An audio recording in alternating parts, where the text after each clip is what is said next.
Well, hello everyone. Welcome to this episode of About Time. It's me, Chris Nichols. This is the series where I get to talk to people who I've worked with and who've inspired and influenced me over the years, and where they do such brilliant work I want the world to know about. And today I'm delighted to have an old friend, Sue Pritchard. So, Sue, welcome. It's really Thank, good to have you here. thank you. I'm delighted to be here, Chris. What a treat. Yeah. So, I mean, I have to ask because not everybody will know you, and you do so many juicy and interesting things. How on earth do you introduce yourselves these days? Depending on who I'm talking to, of course, um, mostly I just say, hello, I'm Sue, and I'm the chief exec of the Food Farming and Countryside Commission, which is an independent, charitably funded think tank that does what it says on the tin. Oh, right. And you're a farmer as well, aren't you? You Yes, are a I am. proper real life farmer.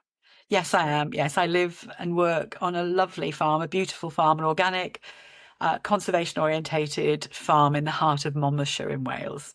I spend a lot of time with Great Western Railway. Yeah. Mm.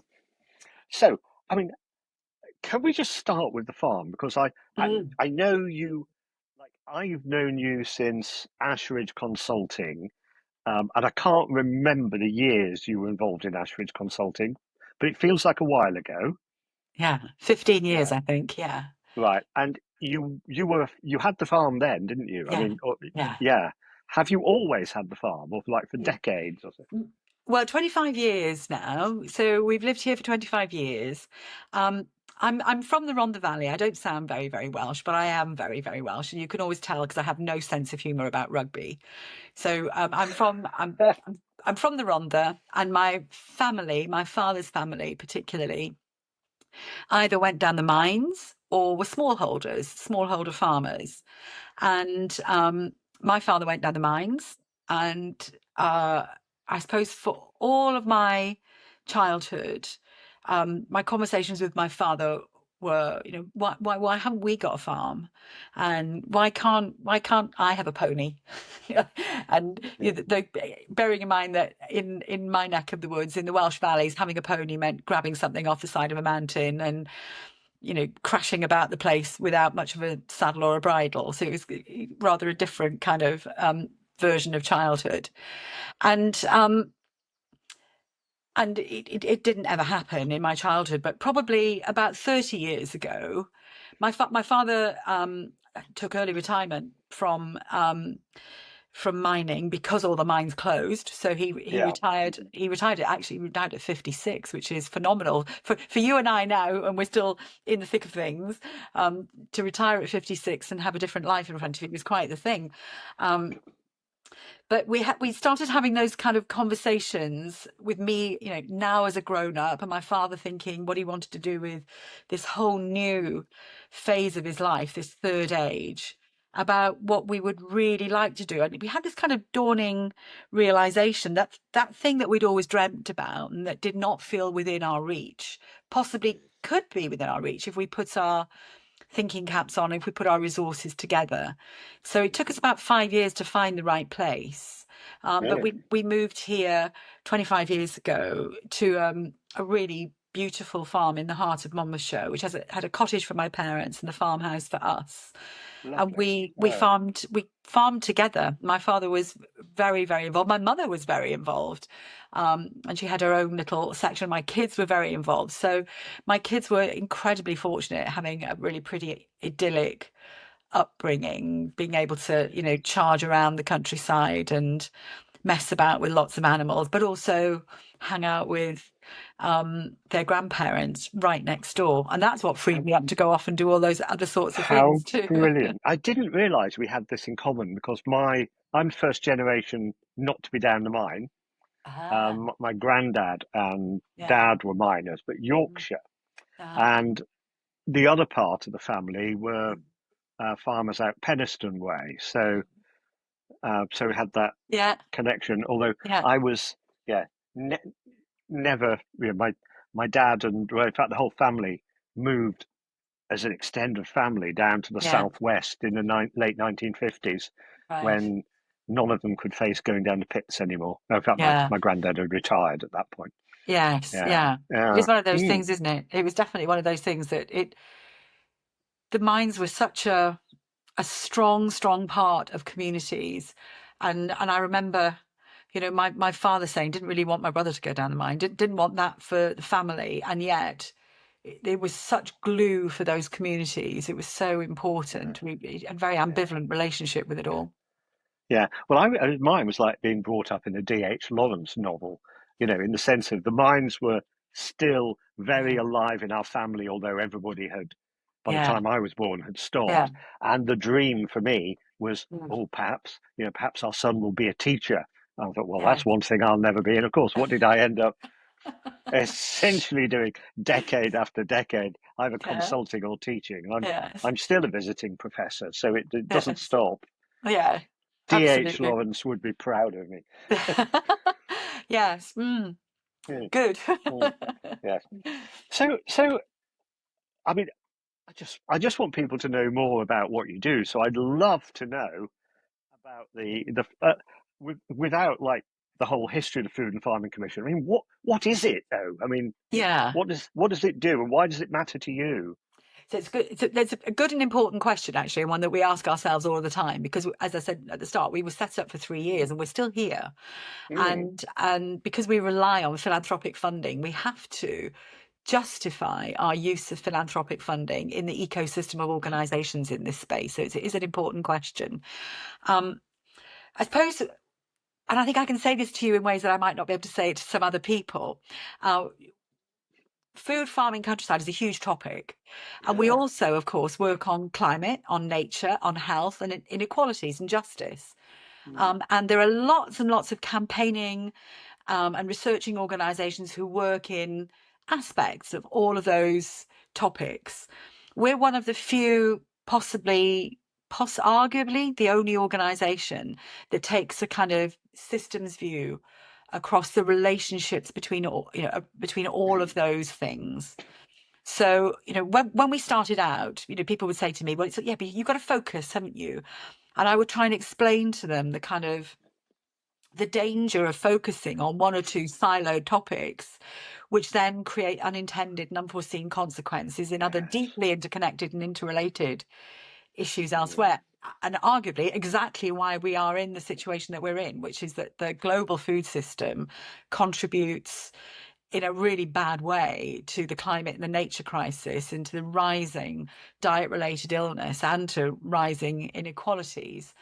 And arguably because we've always focused on one or two um, aspects of the system, one or two metrics of that system, and ignored, or chosen to ignore, or accidentally ignored other issues. So our job is to take a systems view yeah.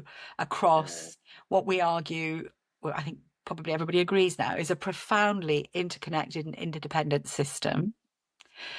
And the way we do that is by curating the research, the evidence, the material that's already out there. So we don't do a huge amount of original research, but we do a lot of curating of the really good work that's done by experts.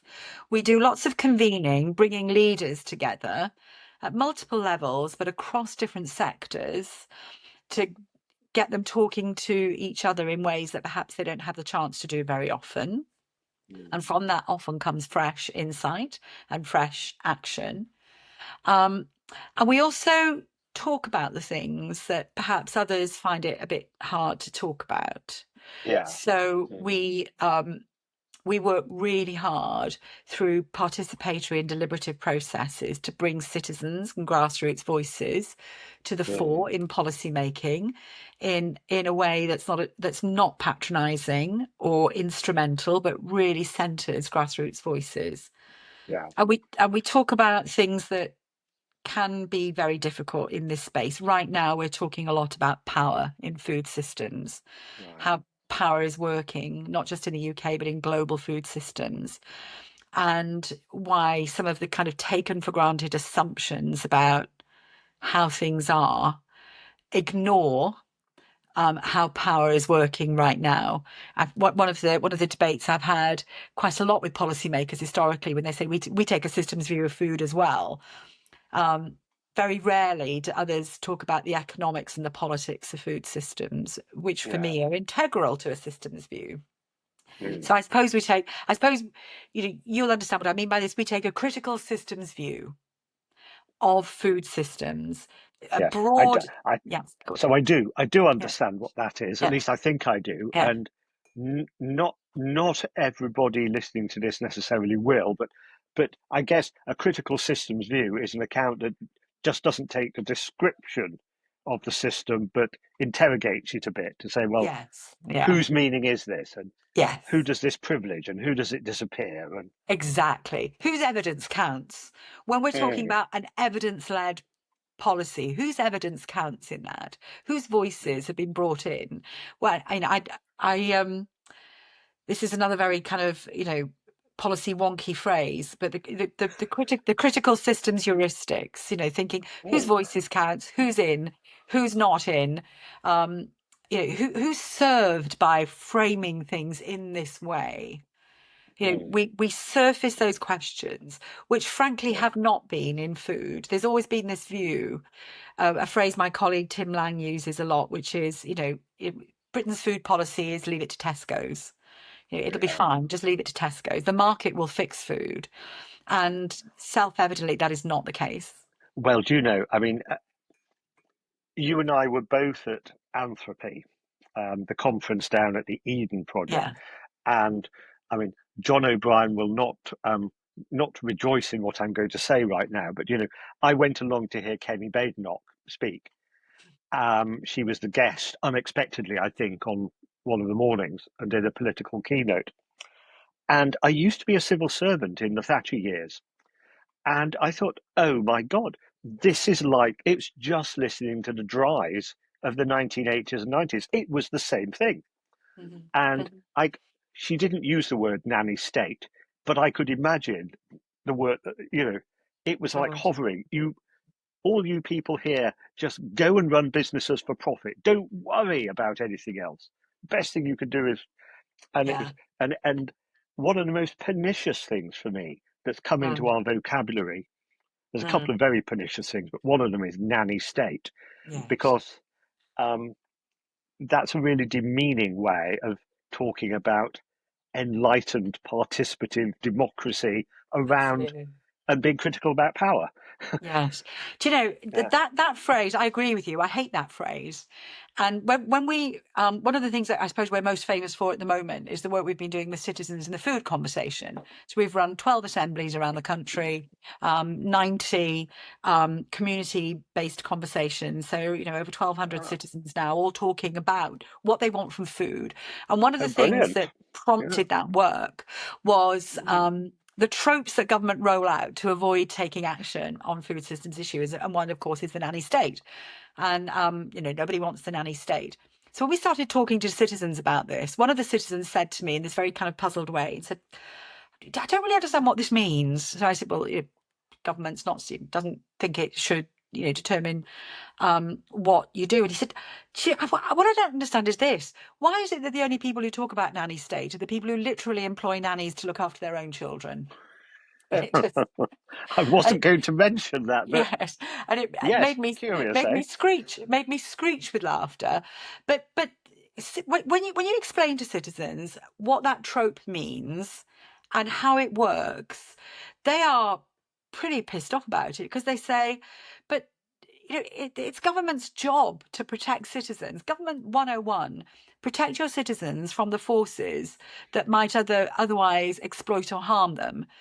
And if you're going to use a trope like no one wants a nanny state, which then leaves us trying to navigate multiple harmful forces, then government's just not doing its job. Government has power and resources, and it needs to use that appropriately. So I've got reams of films now of citizens speaking in their own words, saying things like, we cannot change huge systemic issues by, when we run around Tesco's on a wet Friday night trying to work out what's the right food choice that we're supposed to make to change a system. We can't do Yeah. that.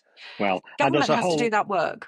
yes, and there is a whole industry with a vested interest Yeah, in making industrially created products look like they're yes, not industrially created products, you know. absolutely. And Yeah, yeah, yeah.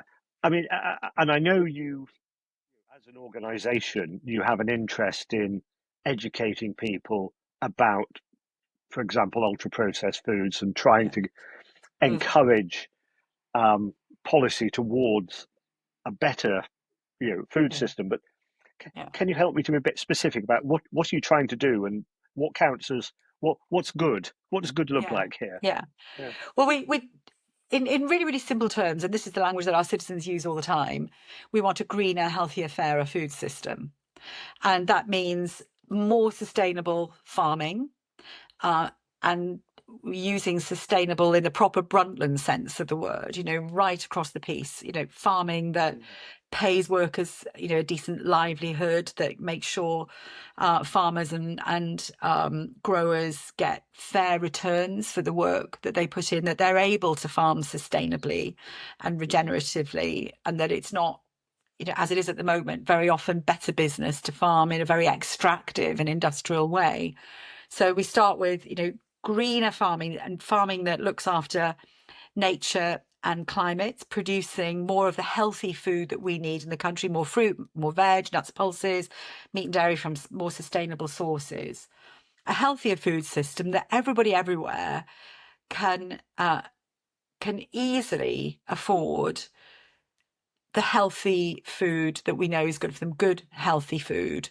So nothing more complicated than that. And good, healthy food is whole food, minimally processed food, fresh food, often more seasonal, local food. It is not ultra processed and junk food. And so far, far, far less of that. At the moment, that it's going absolutely in the wrong direction. But then we also kind of, bleed across in policy terms to think about, well, for all of that to work, we need a thriving countryside where people can afford to live and work. And if we need more people um, on the land, either growing and producing food, or restoring nature, or acting on the climate crisis, or improving where we get energy from, we need more rural affordable housing. We need better settlements, where people want to live. We need better trade policies. We need better policies out of the Treasury that support the flourishing of the small and medium-sized enterprises, if you like, who all want to do the right thing in their businesses, rather than just focusing on the very small number, the kind of consolidated, commodified Yeah. businesses, the big four supermarkets, the big four, Yeah. agribusinesses, who are essentially determining what food policy looks like in this country and indeed around the world at the moment. So Yes. that's quite a long response to what should have been a very simple question. Sorry. No, but and early on in that response, you said something that actually shocked me a little bit, which is you said, and it's going the wrong way at the moment. You see, because in my naivety Mm. over the last few years, I've been doing some work in the food system with companies that are either Yeah. they come from a regenerative farming base, and they're trying to be, at least not, on the right end of the Nova scale. I Yeah. can't remember what the Nova scale is, but less Yes. processed. Yes. Yes. Yeah, and so I got a sense of it going the right way. But is that in general, if I look at what people are eating across the UK, Yeah. is it generally headed the ultra processed way even now? Yes. In short, Ah, the ah, British diet's got more ultra processed food in it than any country in the world except America. And for poorer people have a much higher proportion of their food coming from ultra processed foods. One of the stats that always gets me in my gut we were talking to a surgeon at Alderhay Children's Hospital last year, and he was saying he can now easily tell the background of a child on the operating table because poor children have poorer bone density than middle class children as a result of the quality of food they eat. So children are now sicker. They're fatter and they're sicker. They're malnourished and fat at the same time, with all of the distress that affords them. They're going to have shorter life expectancies. And that's as a result of the food that they eat, and it's getting worse because the Yeah, marketing of junk food to kids is still dramatically underregulated. Um, yeah, so that's going backwards. Um, and I mean, there is progress being made, but um, the volume of ultra processed food that's in the marketplace isn't shrinking at all, and the no, affordability of food is getting worse. So there is more food insecurity now than there's ever been. A million children are now in what the Children's Commissioner calls Dickensian levels of poverty, not having breakfasts, relying on sometimes quite inadequate school lunches, not going home to a decent meal, um, in homes that may not have cookers, may not have microwaves. So the rising inequalities in this country, has is deeply connected with the the quality of diets that children have. So that is going backwards right now. wow. You know, one of the joys of doing this series is talking to people from vastly, really different sectors, but where the themes have so much in common. And yesterday I was talking to Sedi, Sedi Frederick, who's a chair of an integrated care board and Mm. also very interested in British Caribbean, African British health. Yeah, And he was saying when he was um, chair of a board north of London, yeah, even within that one board, he yeah. had a 15, 16-year life expectancy difference between the rich and poor parts.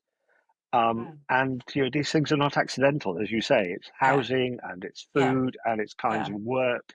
yeah. Um, and I know you have been on a health board as well, haven't Yes, you? I chaired a health board here at home where I live, and um, although Monmouthshire doesn't have those same dramatic differences, there are pockets of rural poverty. And of course, my neighbouring health board was right in the valleys, in Mm, Merthyr, in Torfaen, in Blaen y Gwent, in Newport. So the neighbouring differences in life experience and life expectancy were really, really visible.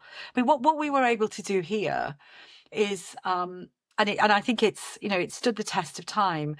We really focused our attention on community placemaking and yeah, bringing all sorts of different community assets together around health and well-being. So we ended up closing a small hospital, but opening a health and social care facility, which was co-located with a community centre, and which does create now a hub for health, well-being, connection, and community in a town. And in fact, I like to think that it's a precursor to the models that Wes Streeting is now talking about, creating community hubs in places which join up. I mean, you and I both, we were talking about better joined up public sector working 25 years ago, weren't we? In those consulting days, and there was a drive to that then, and it kind of fell apart through austerity over the last 15 years. But there's a real drive to reconnect in place the kinds of assets that communities need, the foundational assets in a community. So I would include in that food and food systems. We can probably manage with most other things without most other things, but we're never going to manage without food. And yeah, and healthy food is absolutely foundational to a good life. Yeah. yes, and that's right. There's no such thing as virtual food and virtual water. There's Yes. some things that, yeah, Yes. Yeah, you absolutely. can't And we're you not. can't you can't Yes. produce it on Zoom. Yeah. No, absolutely not. Absolutely not. So, decent, safe housing, a decent livelihood, decent food, good, healthy, affordable food. These kind of foundational elements of our economy are absolutely critical. And so we talk about that a lot. And we talk about, and I'm going to be talking about it a lot more in the coming years about the kind of pernicious impact of rising inequalities, about how wealth Yeah. is being concentrated in fewer and fewer hands, and inequalities now rising again. That I think probably our generation used to think that in the long arc of history things were going to generally get better. If you look at it in the biggest art, but I think that there are some really, really important things for which that is no longer true. And that story I told you about children's health, children becoming categorically unhealthier as a result of poverty and the food that they're able to eat as a result. That should shock and horrify all of us. Yeah, absolutely. I mean, there has been a, and I don't want to be totally gloomy because I'm going to come on to some positive stuff in a moment. But I did like the term as an academic. I do a lot in universities, and one of the vice chancellors cooked up a term, which is enshittification. Oh, well, that's Cory Doctorow. That's from Cory Doctorow in America. It was the Right, word of the right, yeah, year in America. Mm. because there is Yeah, so much of yeah, where good stuff has been yeah. And bigger, more shitified. joined up Yes, thinking has been yes, taken apart and made smaller, made less yes, by this yes, process. Yeah, and yes, it's depressing, and at the same time, there's really good stuff going on. yes. And I was at the Global Tipping Points conference at Exeter University Yeah, last week, and Johan Rockstrom and Tim, oh God, I've forgotten his name. Tim anyway. Tim Lenton. It's not an yes, H at all.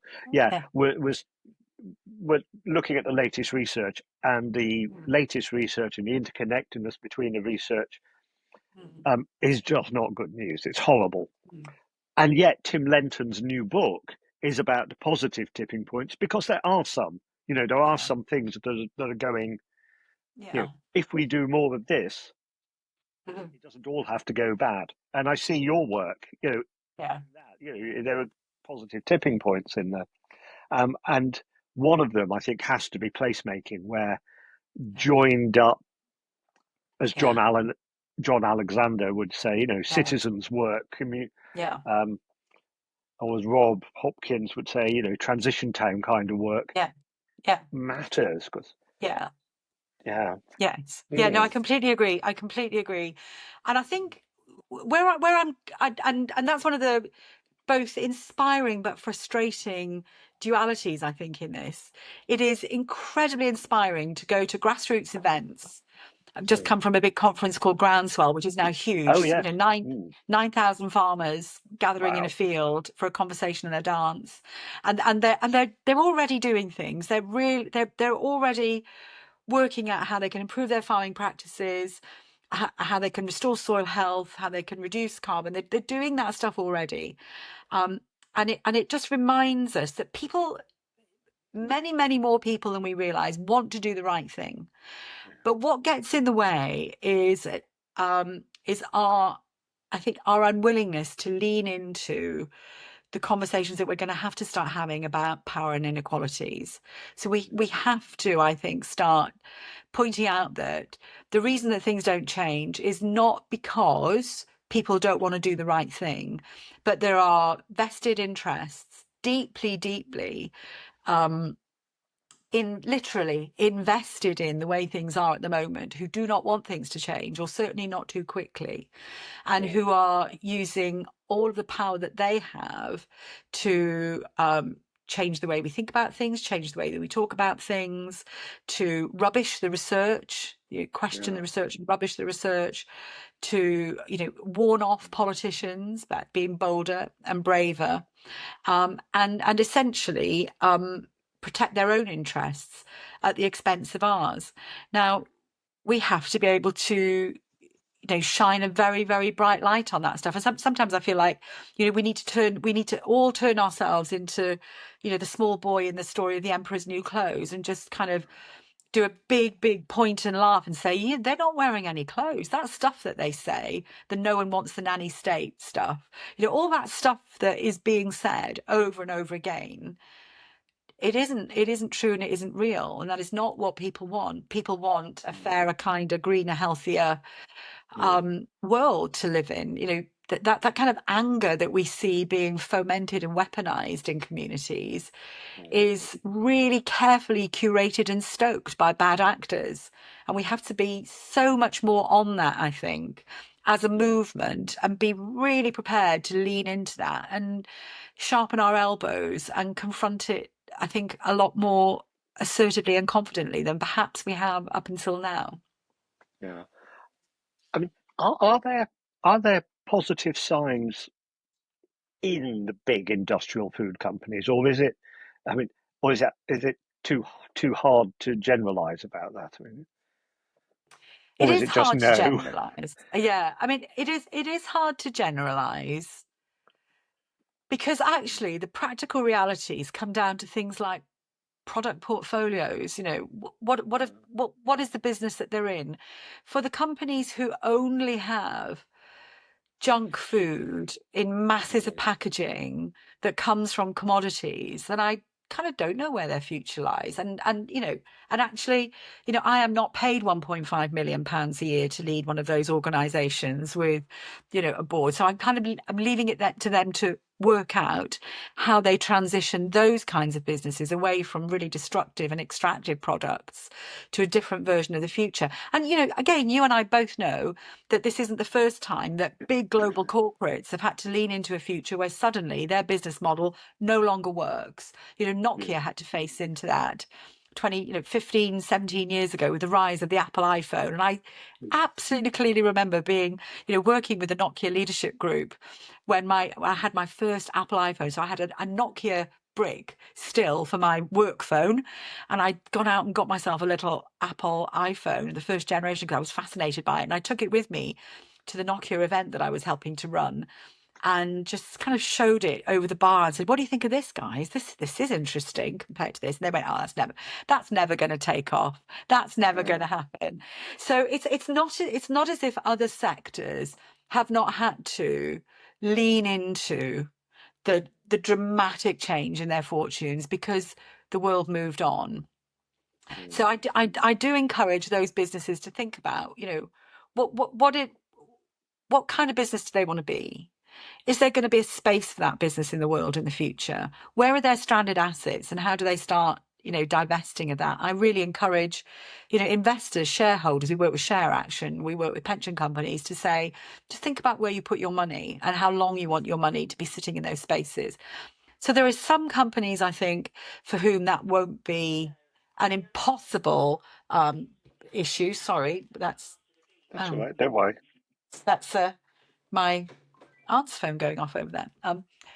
So yes, Yes. there are some companies for whom that will be they will be able to find plausible pathways. There are going to be some who've got nothing in their portfolios other than junk food, and I don't know how they're going to make it work. Yeah. Yeah. Yeah. And I don't I mean, where is the government on this now? I mean, does the UK or EU have a government that is looking in the right places to change things? I mean, is the government Yeah. joining things up more?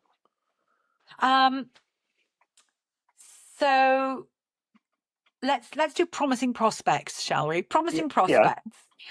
Mm, So this government um, is now consulting on a national food strategy and a farming pathway.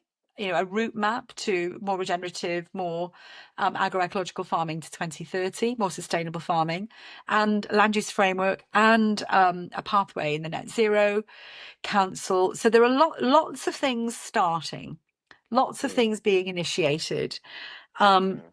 and we are, in fact, working with the government, particularly on the food strategy, by bringing our citizens' voices to the heart of Brilliant. strategy Yeah. formulation, which I think is brilliant because it is the antidote to industry lobbying. Industry lobbyists will say, look, we know what people want because they're our customers and we can tell you what they buy. But it takes citizens to be able to say, we buy what you put in front of us, we buy what you sell to us, we buy what you market to us, and we don't want you to do that anymore.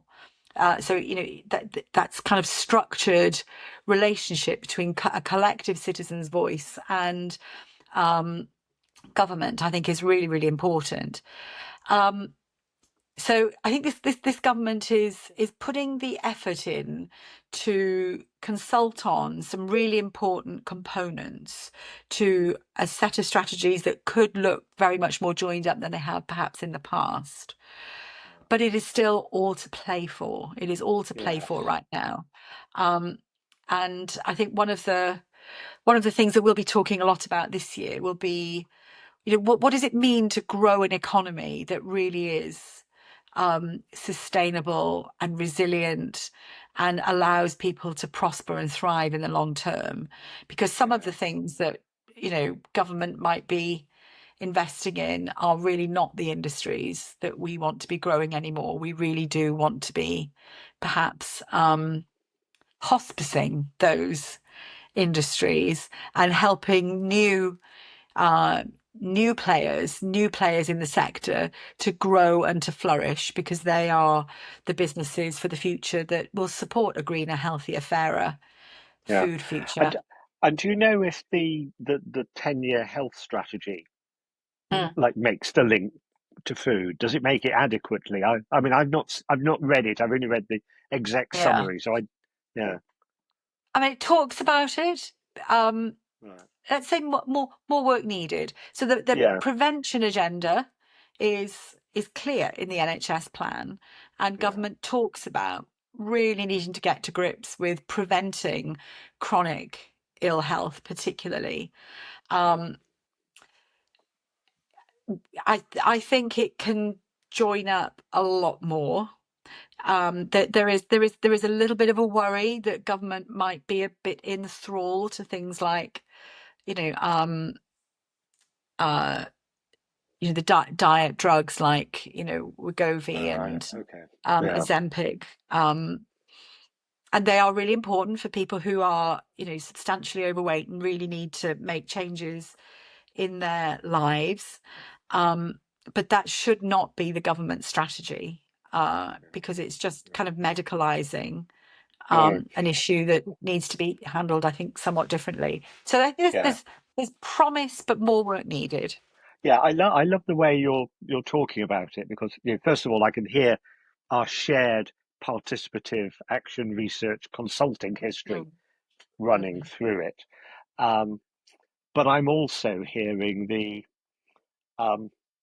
just the difficulty that practical policymaking faces and practical running of large Yeah, organizations face in yeah, joining this stuff up. Because I know from my yeah, work with integrated care boards, I've yeah, worked with chief medical officers who go, of course, prevention's really important.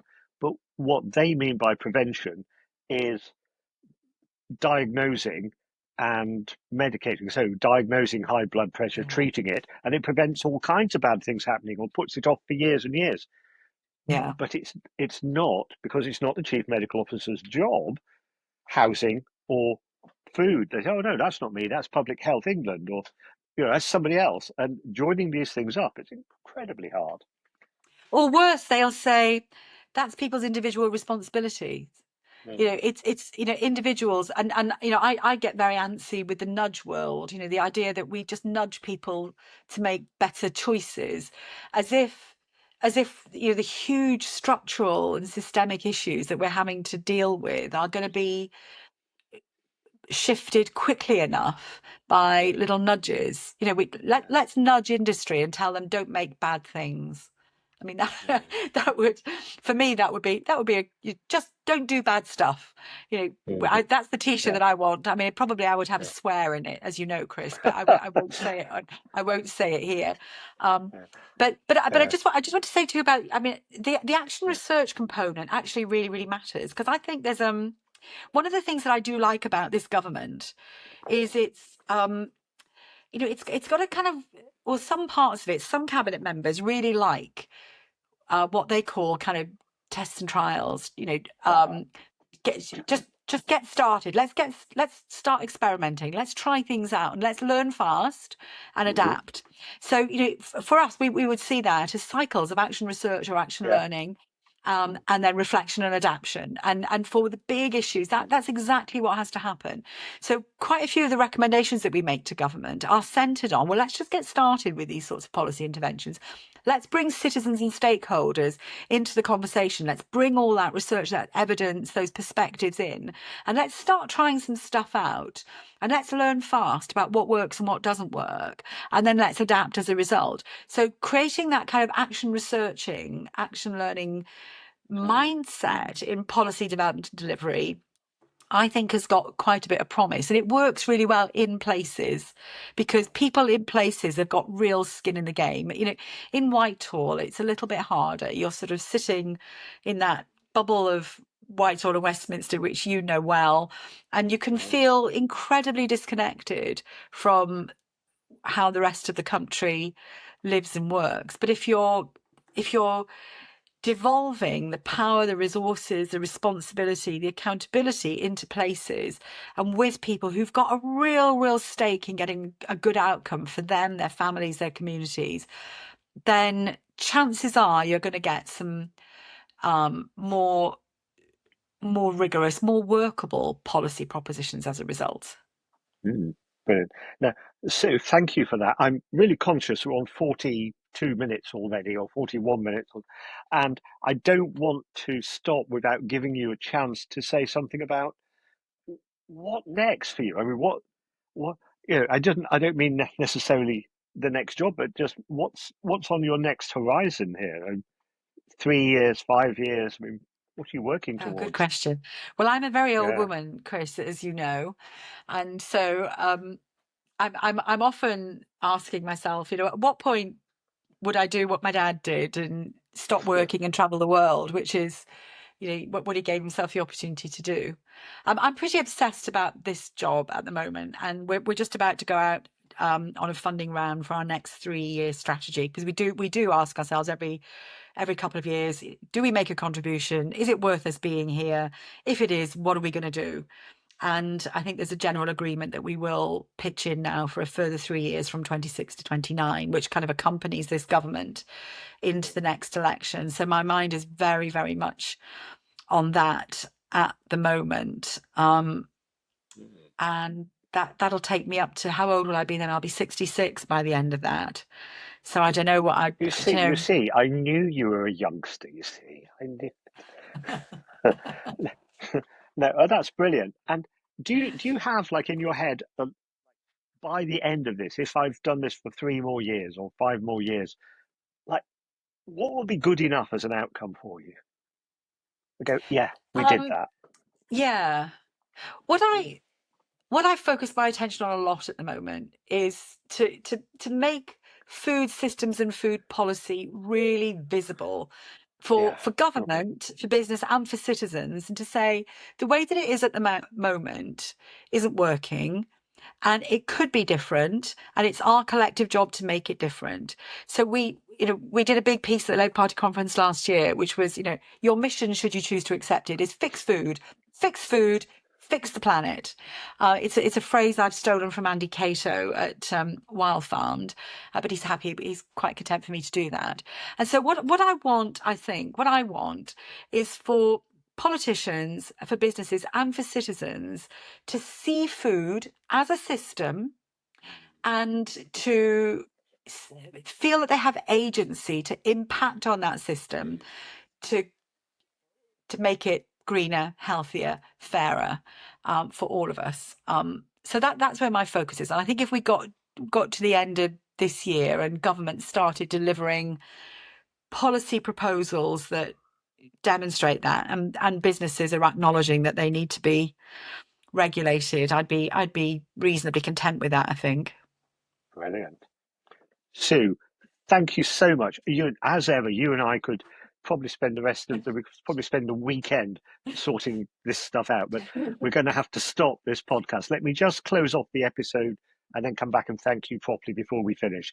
So, everybody, thank you so much for watching or listening. It's been a fascinating episode.